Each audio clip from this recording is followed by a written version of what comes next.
کو دخل نہیں ہوتا، وہ ہمیشہ قطعیات کی باتوں میں داخل ہے۔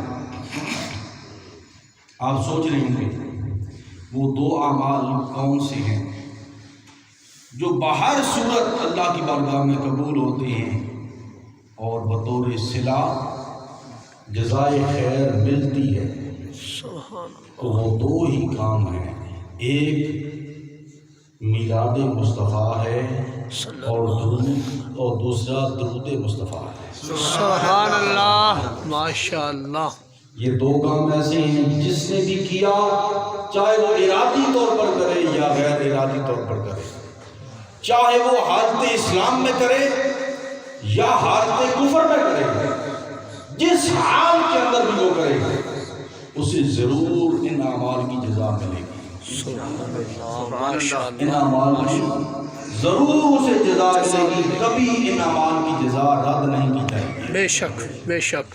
ایک جس نے حضور کا میلاد منایا، جس نے مصطفیٰ کا میلاد منایا، چاہے وہ محمد رسول اللہ سمجھ کے منائے یا محمد بن عبداللہ سمجھ کے منائے، جس حال کے اندر بھی حضور کا میلاد منائے، حضور کی ولادت پہ خوشی کا اظہار کرے، چاہے وہ حالت اسلام کے اندر منائے یا حالت کفر کے اندر منائے، جس شکل کے اندر بھی کرے وہ کبھی اللہ کی طرف سے جزا سے معلوم نہیں ہوگا۔ سبحان اللہ، ماشاء اللہ۔ اور دوسرا حضور پہ درود پڑھنا ہے، دوسرا حضور پہ درود پڑھنا، صلاۃ پڑھنا، حضور پہ سلام پڑھنا ہے۔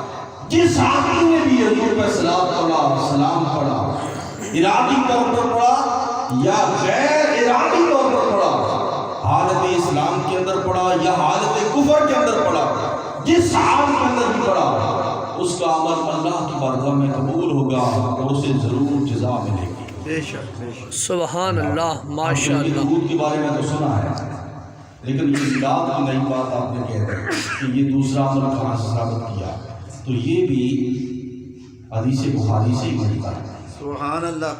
مصطفیٰ کریم کی حدیث سے ملتا ہے۔ ابو لہب اس سے بڑا کافر کون ہو سکتا ہے؟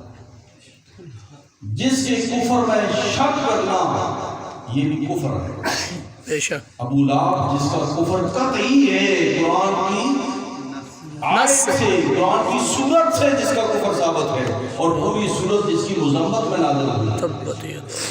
اب ایسا کافر جس کے کفر میں شک کرنا بھی کفر ہے، اس کافر نے اپنی حیات کے اندر ایک ایسا عمل کیا تھا جو اللہ کی بارگاہ میں قبول ہو گیا۔ کافر کا کوئی عمل مقام قبولیت نہیں رہتا، لیکن ایسا عمل اس نے کیا تھا جو اللہ کی بارگاہ میں قبول ہو گیا اور اسے اس عمل کے بدلے جزا ملی۔ ابو لہب اسے اس کی لونڈی آ کے خبر سناتی ہے کہ تمہارے ہاں بھتیجا پیدا ہوا، تو یہ مبارک اور خوشی کی خبر اس نے سنائی، تو اس نے اس پہ خوش ہو کر اس لونڈی کو آزاد کیا تھا، اسے آزاد کیا۔ اب ابو لہب ساری زندگی حضور سے عداوت کرتا رہا، ساری زندگی دشمنی کرتا رہا۔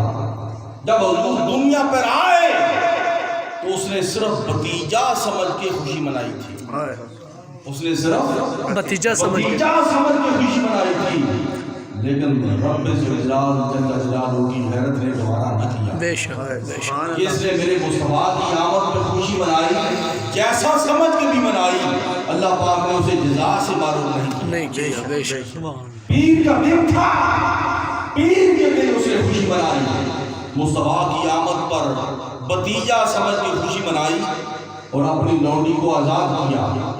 تو جس انگل سے اشارہ کر کے اس نے اپنی لونڈی کو آزاد کیا تھا، اللہ پاک جل جلالہ نے جب وہ فوت ہو گیا، مر گیا، ہلاک ہو گیا، قبر کے اندر داخل ہو گیا، تو اللہ پاک نے پیر کے دن اسی لمحے جس لمحے اس نے مصطفیٰ کی ولادت کی خوشی منائی تھی، اللہ اسی لمحے اللہ پاک پیر کے دن اس کے اسی انگل سے پانی جاری کر دیتا تھا جس سے وہ اپنی پیاس بجھا دیتا۔ نعرہ تکبیر، نعرہ رسالت، نعرہ تحقیق، نعرہ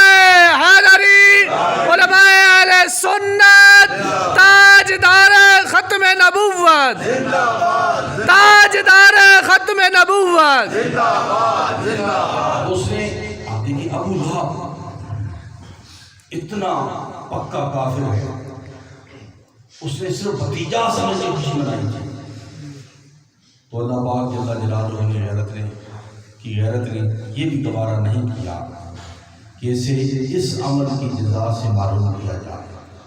اللہ تو وہ مسلمان جو حضور پہ درود پڑھتا رہتا ہے، حضور کی نعتیں پڑھتا رہتا ہے، حضور کا کلمہ پڑھتا ہے، راتوں کو جاگ کر اپنے محبوب پہ صلاۃ و سلام پڑھتا ہے، اگر وہ اس ماحول کے اندر اپنے آقا کی ولادت پہ خوشی منائے گا تو خود سوچئے اللہ کی طرف سے کتنی جزا عطا ہوگی۔ سبحان اللہ۔ سبحان اللہ، ماشاء اللہ۔ تو یہ دو عمل ایسے ہیں، ایک مصطفیٰ پہ درود پڑھنا اور دوسرا مصطفیٰ کی ولادت پہ خوشی منانا۔ یہ ایسے اعمال ہیں جو بہر صورت قطعیات کی وادی میں داخل ہیں قبولیت کے اعتبار سے۔ سبحان اللہ۔ تو بہرحال یہ ایک تمیزی بات تھی جو میں نے عرض کی۔ اصل مضمون میرا ہے ادب احترام کے حوالے سے۔ قرآن مجید فرقان حمید کے اندر بڑا مشہور بڑا معروف واقعہ آپ پڑھتے رہتے ہیں حضرت آدم علیہ السلام کے حوالے سے۔ اللہ رب العزت جل جلالہ نے حضرت آدم علیہ السلام کو بنانے سے قبل فرشتوں سے مشاورت کی، فرشتوں سے پوچھا کہ میں زمین کے اوپر اپنا خلیفہ بنانا چاہتا ہوں، تم اس کے بارے میں کیا کہتے ہو؟ اب یہ ایک ایسا واقعہ ہے جس کے اندر بہت سے علماء وہ اس مفہوم کو سمجھنے سے قاصر رہے، اور کئی لوگ انبیاء کرام علیہ السلام کی اس خطا کو عام سمجھتے رہے، جیسے عام لوگوں کی خطا ہوتی ہے، اسے تعبیر کرتے رہے کہ آدم علیہ السلام سے خطا ہوئی تو آپ زمین پہ آئے، اگر خطا نہ ہوتی تو آپ زمین پہ کیوں آتے؟ تو یہ اللہ کی منطق ہے۔ تو اللہ رب العزت جل جلالہ نے تو جب مشاورت کی تو مشاورت کے وقت ہی فرما دیا تھا انی جاعل فی الارض خلیفہ، ماشاء اللہ۔ آدم علیہ السلام کو بنایا نہیں، ابھی مشاورت کی تھی تو مشاورت کے وقت ہی یہ فیصلہ سنا دیا تھا کہ میں نے خلیفہ زمین پہ بنانا ہے۔ سبحان اللہ، سبحان اللہ۔ حضرت آدم علیہ السلام کے بارے میں مشاورت ہوئی تو ملائکہ نے اپنی اپنی آراء پیش کی، تو اللہ رب العزت جل جلالہ نے حضرت آدم علیہ السلام کو بنایا، بنانے کے بعد پھر اللہ پاک جل جلالہ نے فرمایا اسجدوا لآدم، میرے آدم کو سجدہ کیا جائے۔ تو قرآن مجید فرقان حمید کہتا ہے کہ سبھی نے سجدہ کیا تھا، تمام ملائکہ نے سجدہ سجدہ کیا الا ابلیس، سوائے ابلیس کے۔ شیطان نے سجدہ نہیں کیا، ابا واستکبر وکان من الکافرین، اس نے انکار کیا اور تکبر کیا۔ اللہ اکبر۔ بات یاد رہے، تکبر ایک ایسی جڑ ہے جو ہر عمل کو تباہ کر کے رکھ دیتی ہے۔ بے شک، بے شک۔ انسان کے پاس علم آئے تو علم بھی تکبر کی وادی میں داخل کر دیتا ہے۔ بندہ چند روز نماز تہجد پڑھنا شروع ہو جائے تو وہ بھی اپنی نمازوں میں فخر کرتا ہوا تکبر کی وادی میں داخل ہو جاتا ہے۔ کوئی بندہ حج اور عمرہ کر آئے تو وہ بھی اس میں ناز کرتا ہوا کبھی تکبر کی وادی میں داخل ہو جاتا ہے، کسی نہ کسی طریقے سے وہ تکبر کی وادیوں میں داخل ہو جاتا ہے۔ اچھے لباس، اچھی سواری، اچھا کھانا، یہ کوئی تکبر نہیں ہے۔ حضور سے عرض کیا گیا یا رسول اللہ صلی اللہ علیہ وسلم، کیا اچھا کھانا، اچھا لباس، اچھی سواری کیا یہ بھی تکبر میں ہے؟ تو میرے رسول صلی اللہ علیہ وسلم نے فرمایا نہیں، اچھا لباس، اچھی سواری یہ تکبر نہیں ہے۔ تکبر یہ ہوتا ہے کہ آدمی دوسرے کو اپنے سے حقیر سمجھے، دوسرے کو اپنے سے حقیر سمجھے۔ تو جب بندہ دوسرے کو اپنے سے حقیر سمجھتا ہے تو وہ تکبر کی وادی میں داخل ہو جاتا ہے۔ پھر وہ شیطنت کی راہ پہ چلا جاتا ہے، شیطان کے سبیل پہ چلا جاتا ہے اور وہ ہمیشہ پھسلتا جاتا ہے۔ کبھی اپنی زندگی کے اندر تکبر کو داخل ہونے نہ دے۔ جس آدمی کے عمل کے اندر، اس کی ذات کے اندر، اس کی انا کے اندر تکبر داخل ہو گیا، یاد رکھے وہ ہمیشہ پھسلتا جائے گا، رب سے دور ہوتا جائے گا، وہ رب کے کبھی قریب نہیں ہو سکتا۔ اللہ کے قریب ہمیشہ وہی ہوگا جو عاجز ہوگا، جو عاجزی کرنے والا، انکساری کرنے والا۔ اب تمام ملائکہ سجدہ کر رہی ہیں، اللہ کی نوری مخلوق سجدہ کر رہی ہے، لیکن ابلیس نے سجدہ نہیں کیا، ابا واستکبر۔ اللہ رب العزت جل جلالہ وہ تو سب جانتا ہے، اس نے پوچھا اے ابلیس ما منعک الا تسجد اذ امرتک، اے ابلیس تو نے سجدہ کیوں نہیں کیا جب میں نے تجھے حکم دیا تھا سجدہ کرنے کا؟ تو میرے حکم کے باوجود تو نے سجدہ کیوں نہیں کیا؟ اب وہ جواب کے اندر کیا کہہ رہا ہے، دلیل دے رہا ہے، تکبر کی وادی میں داخل ہو رہا ہے اور اللہ کے حضور کہہ رہا ہے، اللہ کو دلیل دے رہا ہے اپنے سجدہ نہ کرنے کی، اور کیسے اپنے تکبر کا اظہار کر رہا ہے۔ کہتا ہے قال انا خیر منہ، اے اللہ میں آدم کو کیسے سجدہ کرتا، میں تو اس سے بہتر ہوں۔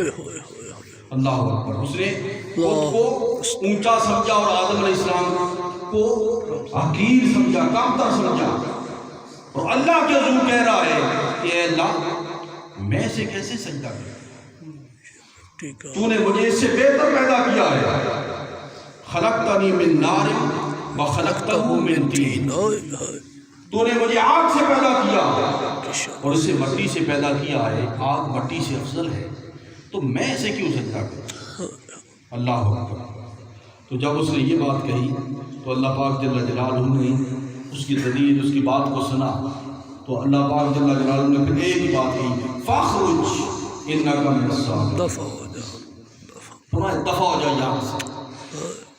جسے ادب کرنا نہیں آتا وہ بارگاہ الہی سے رون دیا جاتا ہے۔ جسے ادب کرنا نہیں آتا، جو خود کو بڑا اوپر سمجھتا ہے، دوسروں کو حقیر سمجھتا ہے، وہ کبھی اللہ کی بارگاہ میں قبولیت کا مقام نہیں پا سکتا۔ وہ اللہ کی بارگاہ سے رون دیا جاتا ہے، اسے رد کر دیا جاتا ہے۔ اب ایک طرف یہ واقعہ رکھیے اور دوسری طرف آ جائیے صحابہ اکرام رضوان اللہ علیہم اجمعین۔ اب یہ الفاظ جو ہے ما منعک الا تسجد اذ امرتک، میں ان کو فوکس کرنا چاہتا ہوں کہ سیم ایسے ہی الفاظ سیدنا ابوبکر صدیق کے لیے کہے۔ اللہ ما منعک الا تسجد اذ امرتک، ادھر ابلیس کے لیے کہے جا رہے ہیں اے ابلیس ہر کسی نے سجدہ کر دیا ہے، سارے ملائکہ نے میرے بندے، میرے خلیفہ، میرے نائب آدم علیہ السلام کی تعظیم کی ہے، لیکن تجھے کس شے نے روک دیا تھا کہ تو نے آدم کو سجدہ نہیں کیا؟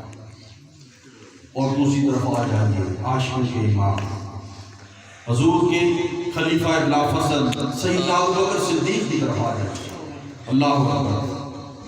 اللہ کے رسول دو قبیلوں کے درمیان صلح کرانے کے لیے گئے، جب صلح کرا کے واپس لوٹے تو دیکھا صحابہ کرام رضوان اللہ علیہم اجمعین کی صفیں لگی ہیں اور سیدنا ابوبکر صدیق مصلی امامت کے اوپر کھڑے ہو کر نماز پڑھا رہے ہیں۔ اللہ اکبر۔ اب صحابہ کرام رضوان اللہ علیہم اجمعین کا ادب احترام دیکھیے کیا ہے۔ اس نے ادب نہیں کیا تھا تو وہ ہمیشہ کے لیے رجیم بنا، لعین بنا، ساغرین میں داخل ہو گیا۔ اور ادھر صحابہ کرام نماز پڑھ رہی ہیں، نماز رب کی پڑھی جا رہی ہے، ابوبکر صدیق مصلی امامت کے اوپر ہیں، صفیں لگی ہیں۔ اللہ کے رسول صلی اللہ علیہ وسلم تشریف لائے۔ اب جو نمازی آخر میں آئے تو وہ کہاں کھڑا ہوتا ہے؟ آخری صف میں کھڑا ہوتا ہے۔ تو جو آخر میں آتا ہے وہ آخری صف میں کھڑا ہوتا ہے۔ اللہ کے رسول صلی اللہ علیہ وسلم آخری صف میں کھڑے ہوئے تو صاف والوں نے ہاتھوں پہ ہاتھ مارنا شروع کر دیا، تصفیق کرنا شروع کر دیا۔ اب نماز خدا کی پڑھی جا رہی ہے، لیکن وہ ہاتھوں پہ ہاتھ کیوں مار رہے تھے؟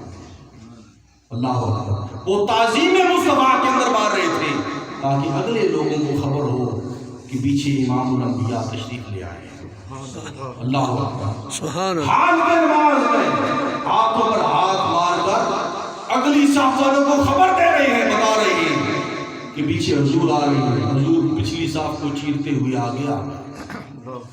اللہ اکبر، اس مضمون کو سمجھیے اور ساری زندگی حضور کو بشر اور اپنے وصل کہنے والوں تمہارے لیے لمحہ فکریہ ہے۔ کیا کبھی تم نے بھی ایسا کیا کہ نماز ہو رہی ہو، صفیں لگی ہوں، جماعت جاری ہو اور تم پیچھے آؤ اور صفوں کو چیرتے ہوئے آگے آ جاؤ؟ کبھی ایسا ہوا؟ کیا شریعت اس کی اجازت دیتی ہے؟ نہیں، ان کو کوئی اجازت نہیں جو مسلیت والے ہیں۔ مسلیت والوں کو یہ اجازت نہیں، یہ صرف اجازت افضلیت والوں کو ہے۔ اللہ اکبر، جو صاحب شرع ان کو اجازت ہے۔ امام الانبیاء صلی اللہ علیہ وسلم عالم تشریف لاتے ہیں، صحابہ اکرام ہاتھوں پر ہاتھ مارتے ہیں، تصفیق کرتے ہیں، اگلی صف والوں کو بھی متوجہ کر رہے ہیں کہ پیچھے حضور آ گئے ہیں۔ اللہ کے محبوب صلی اللہ علیہ وسلم پچھلی صف کو چیرتے ہوئے آگے تشریف لے آئے۔ سبحان اللہ، ایسے صفیں چیرتے چیرتے آپ دیکھیں جو سب سے آخر میں آئے وہ سب سے پہلی صف کے اندر شامل ہو گئے۔ اللہ اکبر، جو سب سے آخر میں آئے وہ سب سے اگلی صف کے اندر مصلی امامت کے بالکل پیچھے کھڑے آ گئے۔ اللہ اکبر، جب سب صحابہ اکرام نے ہاتھوں پر ہاتھ مارنا شروع کر دیے، سارے صحابہ کی نماز جاری تھی، جماعت جاری تھی اور سبھی کا دھیان محمد مصطفیٰ پر تھا۔ سبھی صحابہ کا دھیان، ارے غیر اللہ کہنے والوں، کبھی تم نے اس پہ تحقیق کی؟ قرآن تو یہ کہتا ہے، مصطفیٰ کا فرمان تو یہ کہتا ہے کہ غیر اللہ کی تعظیم کرنا یہ بھی شرک ہے۔ غیر اللہ کی تعظیم کرنا یہ بھی شرک ہے۔ اگر تمہارے نزدیک مصطفیٰ غیر اللہ ہیں تو پھر صحابہ کے بارے میں کیا کہو گے جنہوں نے حالت نماز مصطفیٰ کی تعظیم کی؟ سبحان اللہ، اللہ، ارے صفیں کیوں چیری؟ صف کے اندر سے کیوں چڑھا دی کہ آگے آ جاؤ، آگے آ جاؤ؟ کبھی نماز کے اندر کسی کو اجازت ہے کہ وہ پیچھے آنے والے مقتدی کو کہے کہ تو آگے چلا جا، میں پیچھے کھڑا ہو جاتا ہوں؟ انہوں نے نماز کے اندر حضور کا ادب کیا، احترام کیا اور صفیں چیرتے ہوئے مصطفیٰ پیچھے سے آتے آتے اگلی صف کے اندر آ کھڑے ہوئے۔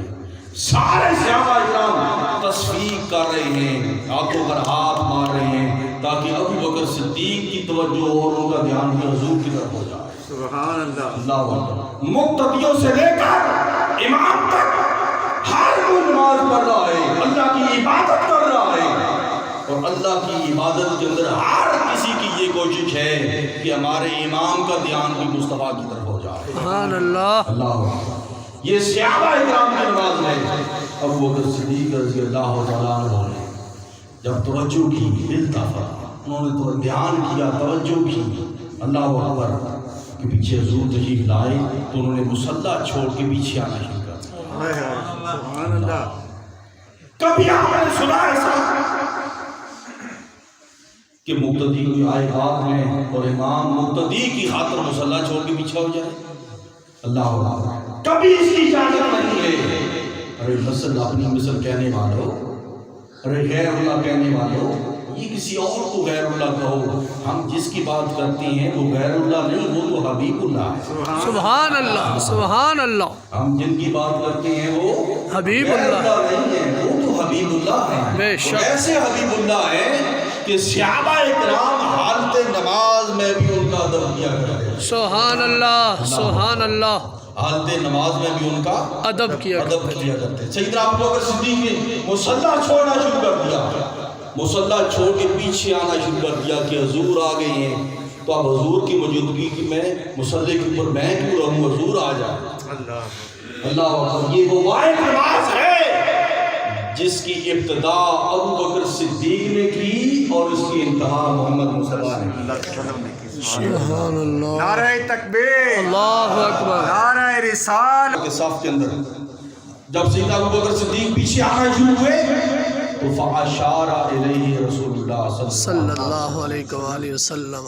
نماز خدا کی پڑھی جا رہی ہے، خدا کی نماز کے اندر میں آپ سبھی سے پوچھتا ہوں، پوری دھیان توجہ سے میری بات کو سننا. نماز خدا کی پڑھی جا رہی ہے، خدا کی نماز کے اندر ابو بکر صدیق نے مصلی کس کے لیے چھوڑا تھا؟ حضور کی لیے. مصلی چھوڑ کے کیوں پیچھے ہوئے تھے؟ وہ صرف ادب رسول، تعظیم رسول کے لیے مصلی چھوڑ کے پیچھے آنا شروع ہوئے. تو جب پیچھے ہٹنا شروع ہوئے فاشار الیہ، اللہ حضور نے اشارہ میرے نبی نے اشارہ کیا، اشارہ کر کے کہا انم اس ابو بکر صدیق اپنی جگہ پہ جہاں پہ کھڑا ہے وہیں پہ کھڑا ہے. ہائے ہائے. اللہ اکبر. اب نماز خدا کی ہے، خدا کی نماز کے اندر حکم میرے مصطفیٰ کا چل رہا ہے. ابو بکر صدیق ادب اور تعظیم مصطفیٰ کے اندر مصلی چھوڑ کے پیچھے آنا چاہتا ہے، اور میرے رسول فرما رہے ہیں ابو بکر ادھر ہی کھڑا رہو، ادھر ہی ٹھہر جاؤ. اللہ اکبر. تاکہ میں امت کو بتاؤں اے لوگو ابو بکر میرا وہ صحابی ہے، اس کی اقتداء کے اندر کھڑا ہونا مجھے بھی بڑا پسند ہے. سبحان اللہ. شان صدیق اکبر، عظمت صدیق اکبر، گلی گلی نگر نگر ابو بکر ابو بکر، گلی گلی نگر نگر ابو بکر ابو بکر، گلی گلی نگر نگر ابو بکر. وعدہ رسول صلی اللہ علیہ وسلم یہ ساری امت کو بتا رہے تھے کہ لوگوں ابو بکر کی امامت پہ کبھی بات نہ کرنا. ابو بکر تو وہ ہے جس کی امامت میں کھڑا ہونا مجھے بھی بڑا پسند ہے. سبحان اللہ سبحان اللہ. سیدنا ابو بکر صدیق اب حدیث کے الفاظ ہیں، انہوں نے اسی وقت فرافع یدی فحمد اللہ الا ما ما امر به رسول اللہ صلی اللہ صلی علیہ اللہ وسلم. علیہ وسلم. سیدنا ابو بکر صدیق جب مصلی سے پیچھے آنا شروع ہوئے تو آگے فاشار الیہ، اللہ کے رسول نے اشارہ کیا کہ انم اس مکان ابو بکر جہاں پر کھڑا ہے وہیں پر کھڑا ہو کے نماز پڑھا. میں اللہ کا نبی ہو کر تیرے پیچھے پڑھنا پسند کرتا ہوں. سبحان اللہ سبحان اللہ. کی محبت کا عالم فرفع یدیہ فحمد اللہ علی ما امر به رسول اللہ صلی اللہ علیہ وسلم. انہوں نے اسی وقت ہاتھ اٹھا لیے، مولا تیرا شکر ہے تو نے مجھے اس قابل بنایا کہ تیرا محبوب میرے پیچھے کھڑا ہونا پسند کرتا ہے. اللہ اکبر. انہوں نے اسی وقت اللہ کی فرافع یدیہ، نماز خدا کی پڑھی جا رہی ہے، خدا کی نماز کے اندر سارا دھیان ان کا محمد مصطفیٰ کی طرف. اللہ اکبر. ساری توجہ ان کی حضور کی طرف ہے. حضور کا حکم سنا تو فوراً ہاتھ اٹھائے، اللہ کا شکر بجا لایا کہ تیرا محبوب مجھے آج حکم دے رہا ہے کہ ابو بکر مصلی کے اوپر کھڑا رہے، میں تیرے پیچھے نماز پڑھنا چاہتا ہوں. اللہ اکبر. تو جب سیدنا ابو بکر صدیق رضی اللہ عنہ نے اللہ کی حمد اللہ کی تعریف کی تو پھر واپس تشریف لے آئے، مصلی سے پیچھے آ گئے. سیدنا ابو بکر صدیق سے رہا نہ گیا کہ یہ کیسے ممکن ہے کہ حبیب خدا امام الانبیاء پیچھے کھڑے رہیں اور میں آگے کھڑا رہوں. تو ابو بکر صدیق نے مصلی چھوڑ دیا، واپس صف میں آ گئے. اب جب واپس صف میں آئے اللہ کے رسول صلی اللہ علیہ وسلم آگے مصلی امامت کی طرف چلے گئے. اب حضور صف سے آخر میں آئے اور مصلی امامت کے اوپر چلے گئے. جب نماز کو مکمل کیا، نماز کی تکمیل ہوئی، تو نماز مکمل کرنے کے بعد اللہ اکبر وہ لفظ یاد کیجیے، ادھر ہے ما منعک الا تسجد اذا مرتک. اے ابلیس تو نے میرے آدم کو سجدہ کیوں نہیں کیا تھا حالانکہ میں نے تجھے حکم دیا تھا سجدہ کرنے کا. ادھر ابو بکر صدیق کو مصطفیٰ نے حکم دیا کہ ابو بکر مصلی کے اوپر کھڑے رہنا. اب دونوں کا جواب سنیے پھر آپ کو سمجھ آئے گی کیا بات ہے. ادھر حکم ما منعک الا تسجد اذا مرتک، اس نے آگے کہا انا خیر منہ خلقتنی من نار و خلقتہ من طین. وہ تکبر کی وادی میں داخل ہو گیا.